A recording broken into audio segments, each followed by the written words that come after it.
All right, let's get into it. Yes! Today, we're diving into the fascinating world of Married at First Sight Australia, and more specifically, the enigma that is Lauren. Now, before we begin, let me just say this. Everything I'm about to share is purely my opinion, based on my own research and observations of what's been shown on the series. I'm not here to diagnose or judge, just to explore and reflect.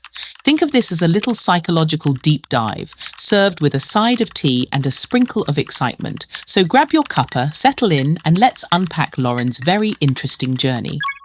Now, as a psychologist in training and a lover of all things drama-filled, I can't help but watch this show through a bit of a different lens. You know, it's like I'm sitting there analysing their every move while also yelling at the telly like, Whoa! Lauren, what are you doing, love? But honestly, she's such an intriguing character. There's so much to unpack here, so let's break it down. Her personality, her relationship style, and what might really be driving her decisions. And don't worry, this isn't armchair psychology. Okay, maybe just a little beanbag psychology. Let's call it comfy, shall we? So Lauren, first off, she's confident and assertive. I mean, she's a 37-year-old business owner, so that tells us she's got leadership qualities and a clear sense of what she wants. She's not afraid to speak her truth, even if it makes people uncomfortable. It's like she's holding up a mirror and saying, this is me, take it or leave it.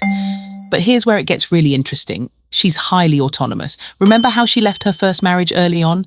That's not someone who's willing to settle for less than what feels right. It's giving, I'm the captain of my own ship, thank you very much. And then there's her resilience.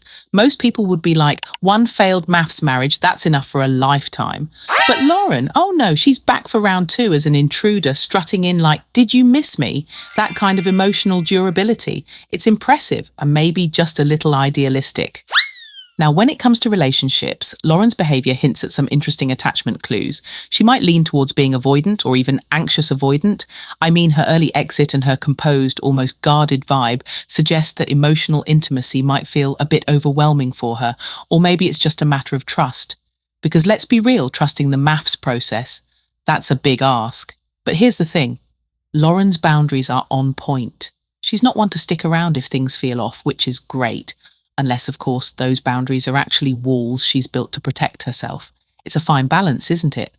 And as for her second marriage to Clint Rice, well, that could go either way. Is it a sign of growth, like she's reflected, adapted, and come back stronger? Or is it romantic impulsivity, a kind of let's try again energy that's more about chasing the emotional high than finding true compatibility? Either way, it's juicy stuff. So what's really driving Lauren? Well, I'd say there's a mix of things. As a high achiever, she might find validation in relationships, especially ones that play out on a national stage. I mean, committing to love on TV. That's a dopamine hit if I've ever seen one.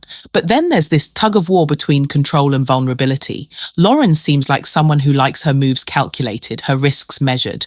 But the MAFS experiment demands raw emotional risk, doesn't it? Vulnerability might be her greatest power, but it's also her biggest challenge. So to sum it up, Lauren gives me major, I've got my life together, but secretly I just want someone to get me vibes. You know, like, I want love, but not at the expense of losing myself. And let's not forget her signature move. If this isn't working, I'll exit stage left, but trust me, I'll make a comeback and it'll be fabulous. All right, that's it for today's deep dive into the psychology of MAFS. What do you think about Lauren's journey? Let me know in the comments. I'd love to hear your take. And don't forget to like, subscribe, and hit that notification bell for more psychological breakdowns of your favourite reality TV moments. Until next time, grab a cuppa, give your dogs a cuddle, and remember, love might be messy, but it's always worth the journey.